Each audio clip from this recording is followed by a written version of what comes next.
Tonight, something unusual unfolds, something not easily explained by the rhythms of everyday life. July 27 is no ordinary night, and while it may appear on the surface, just another evening passing in the calendar of modern distraction, beneath that silence, something is stirring. We are standing on the edge of a moment that carries weight, that asks to be noticed, and that, if ignored, may become the moment we later wish we had seen coming. Throughout history, there have been nights like this, seemingly inconspicuous hours that, in retrospect, were the pivot points of empires, of generations of souls. The people of ancient Nineveh watched the sun set, unaware that their city stood at the brink of judgment. The citizens of Jerusalem sat under starlit skies, not knowing they would soon witness its fall. And others, in quieter times, heard the whisper of change before it roared through the gates of their lives. These are not metaphors. They are reminders. Reminders that time is not always linear. Sometimes it folds in on itself. Sometimes a night becomes more than a night. Sometimes a moment becomes a crossroads. What is it about tonight? What's so different? The answer is not always in the event itself, but in what the event reflects. Tonight, the world is restless. You can feel in the system's unraveling, in the deep unease creeping into hearts that used to feel stable. Whether it's global conflicts flaring, economic foundations trembling, or the sky itself drawing attention, these are not isolated threads. They are converging, and convergence always precedes change. But it's just what's happening outside of us. There's a deeper signal, a stirring within. The human spirit, collectively, is sensing something. Have you felt it? That subtle tension, that quiet urgency, that inner sense that something is shifting. That something is near. That's not paranoia. That's discernment. It's the soul's recognition of thresholds. And tonight may very well be a threshold, a veil between what has been and what is to come. These moments don't always announce themselves with thunder or fire. Sometimes they whisper. Sometimes they ask, gee, will you see it? Will you pay attention? Because awareness is not automatic. It's chosen. And those who choose to watch, to listen, to prepare, those are the ones who will not be caught off guard. We live in a time where distractions are king and noise is constant. But moments like this require us to go deeper, to pull away from the surface, to ask what time it truly is. Not just chronologically, but spiritually, psychologically, even cosmically. Because tonight is not just about the date. It's about the deeper patterns, the deeper calls, the deeper responsibility to wake up. You're not here by accident. And this moment is not empty. What happens tonight may not be loud, but it will be defining. Don't sleep through it. There's a strange comfort we take in illusion that history is behind us. That what mattered most already happened, and we are merely the bystanders of its consequences. But that is not how time works. That's not how truth moves. History doesn't sit behind us like a museum exhibit. It walks beside us. And tonight, whether we realize it or not, we are part of it. There are nights that pass unnoticed. And there are nights that mark a turning. Nights where something shifts in the invisible, and the visible world follows in time. Tonight holds that kind of weight. And the proof of that isn't just in what's happening now. It's in what has happened before. Because when you look closely, you'll see a pattern, moments of warning, followed by moments of consequence. In ancient times, there was always a window. What some called a reckoning, others a visitation, a time when the actions of a people or a nation came to a head, a moment that could not be ignored. When Nineveh was warned, they had 40 days to respond. When Babylon fell, it was in a single night, but the writing had been on the wall long before. When Jerusalem was surrounded, the signs had been there, but too many refused to see. The tragedy was not that judgment came. It was that people chose blindness until it was too late. And why? Because it's easier to pretend nothing is shifting. It's easier to explain away the rising tension, the moral confusion, the erosion of foundation. It's easier to believe that life just continues as it always has. But history doesn't reward denial. It calls it out. Every collapse, every fall, every awakening came after a season of warnings that were either headed or ignored. And here's where the weight falls on us. We are living in a time that bears eerie resemblance to the days that preceded some of the greatest unravelings in human history. Division is rampant. Truth is blurred. Foundations, whether moral, spiritual, or societal, are being shaken. And in the midst of it all, tonight stands as a symbol, a mirror of those ancient moments. Not because the night itself contains magic, but because it is part of a convergence. A call to stop, to reflect, to prepare. The philosopher spoke of kairos, an appointed time. Not just chronos, which is clock time, but kairos, a window, a divine moment where decisions carry greater weight than usual. July 27 feels like such a moment. A night heavy with kairos. A night that asks something of you. Not your panic, but your clarity, your readiness. You are not just watching history. You are part of it. The future will not only ask what happened on this night, it will ask what you did with it. Because when history knocks, the wise do not sleep, they answer. One of the most dangerous illusions of our time is the belief that if something were truly important, truly urgent, we would hear about it. That the television would flash red, that headlines would scream, that sirens would sound. We've trained ourselves to outsource our awareness to the media, to wait for permission from the official voices before we decide what matters.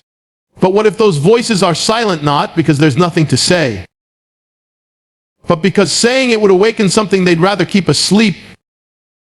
The truth is, when moments of greatest consequence unfold, the mainstream is often the last to speak. Not because they don't see it, but because acknowledging it disrupts the very system that feeds them. Noise is their currency. Distraction is their weapon. And silence, strategic, curated silence, is how they ensure the masses remain comfortably numb. So here we are. Tonight, something is unfolding. Patterns are converging. Warnings have been growing louder. Not from government briefings or breaking news, but from the margins. From voices not tied to power or profit. From thinkers, seekers, watchmen. And that is precisely why it's easy to dismiss. Because those voices don't come packaged with glossy branding or institutional approval. But neither did the prophets of old. Neither did the voices who warned of floods, of falls, of fire. Truth, historically, has always come first to the fringe. There's a principle here worth understanding. When the dominant culture wants comfort, it silences discomfort. And nothing is more uncomfortable than a truth that demands change. So the culture distracts. Entertainment floods the senses. Outrage replaces reason. And all the while, the signs of collapse grow louder, but only to those willing to listen without the filter of popular approval. You must ask yourself, whose voice are you waiting for? Because if you're waiting for the world to tell to wake up, you may already be too late. The alarm rarely comes from the stage. It comes from the wilderness, from the still, small voice that refuses to be silenced. Psychologically, it's easier to belong to the crowd than to be the one who steps away. But history is shaped not by the majority, but by the aware, by those willing to stand apart when the crowd is asleep. And that may be what this night is asking of you. Not to panic, not to shout, but to quietly, resolutely to discern, to prepare, to break free from the hypnosis of comfort and distraction. What happens tonight may never make the headlines, but that doesn't make it any less real. In fact, it may be the very thing that shapes tomorrow's reality, because when the official voices fall silent, it is the watchful soul that must speak. Woo don't wait for permission to see. Truth doesn't need a microphone, it needs a witness.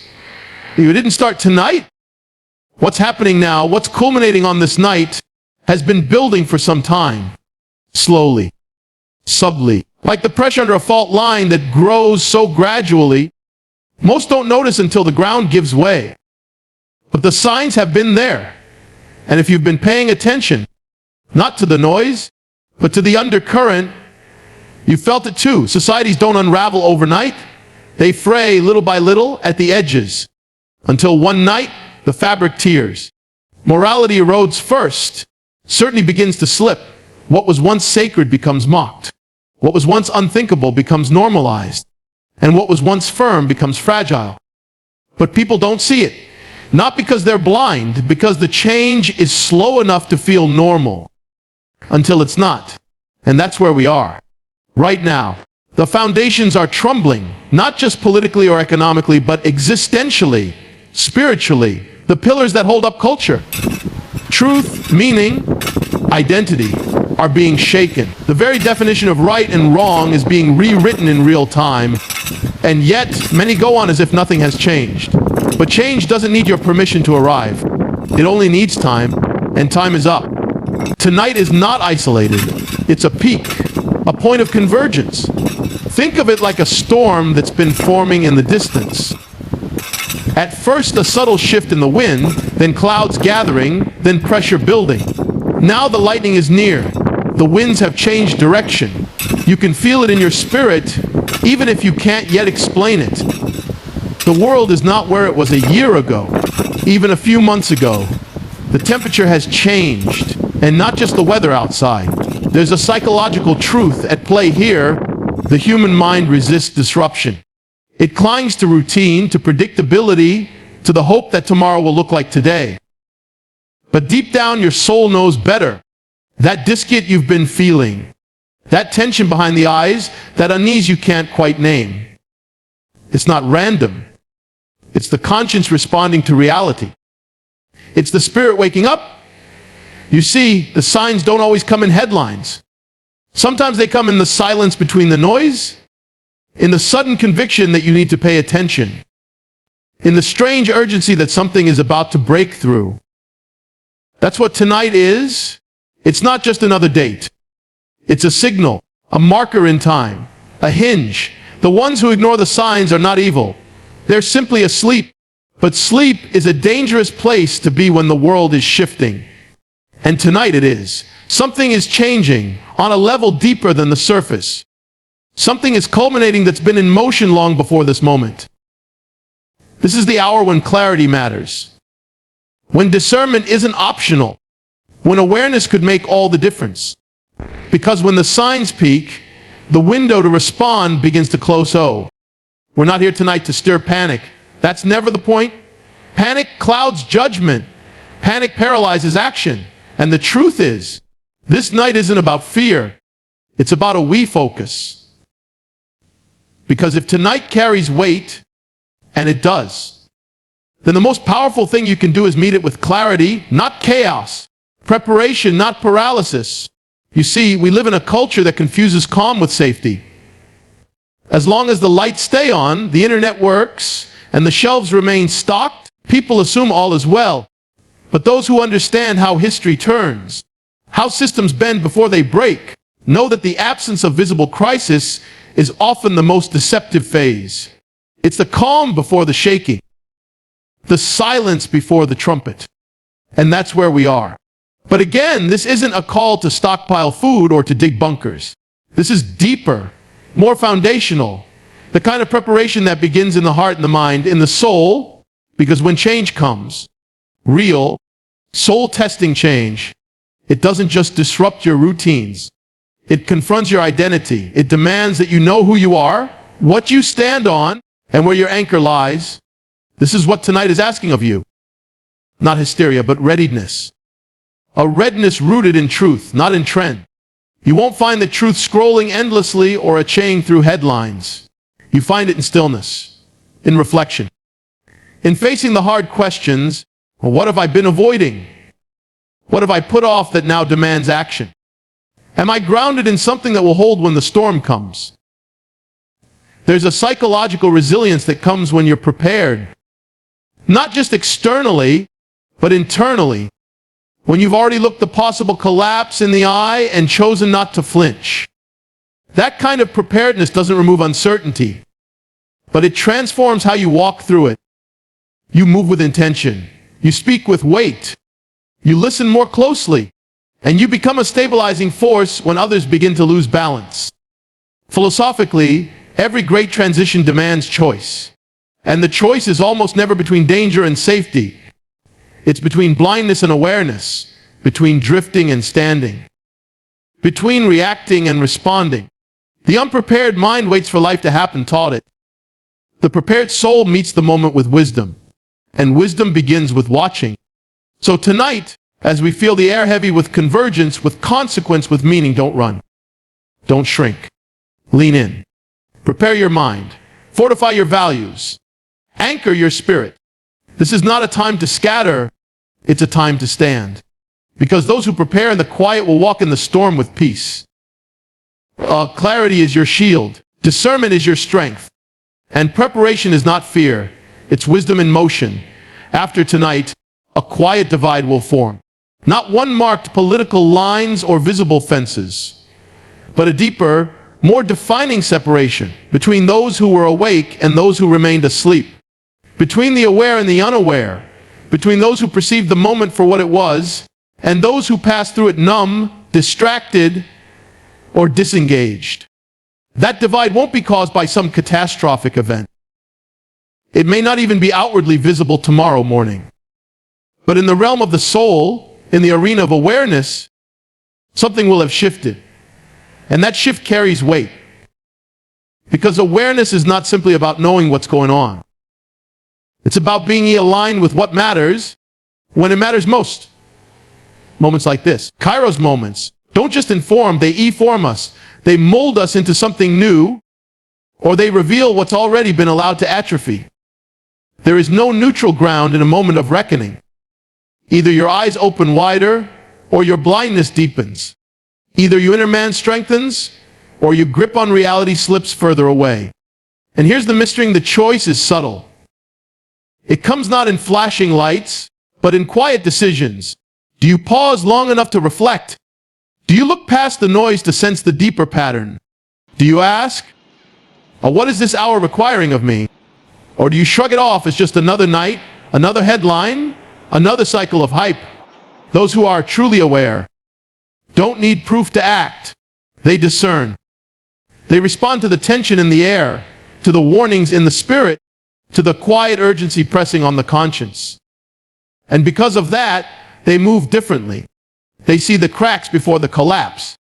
They walk with insight while others stumble in reaction. They hear the whisper in the stillness before the shout comes in the chaos. And yet, awareness comes at a cost. It sets you apart. It can make you feel like a stranger in your own generation. But remember, the prophets were always out of sync with the times they lived in. That wasn't a flaw. It was their calling. And if you felt that stirring, that distance, that clarity the world around you doesn't seem to share, don't dismiss it. That's not alienation. That's preparation. This is the quiet dividing lining, not between the good and the bad, not between the strong and the weak, but between the conscious and the careless, between those who looked up tonight and asked, "Oh, what is this moment saying to me?" and those who never looked up at all. That may be the most important difference of all. And it may determine who leads, who follows, and who falls when the shaking begins. Because in every defining moment, it is not the many who shape the future. It is the few who choose to see.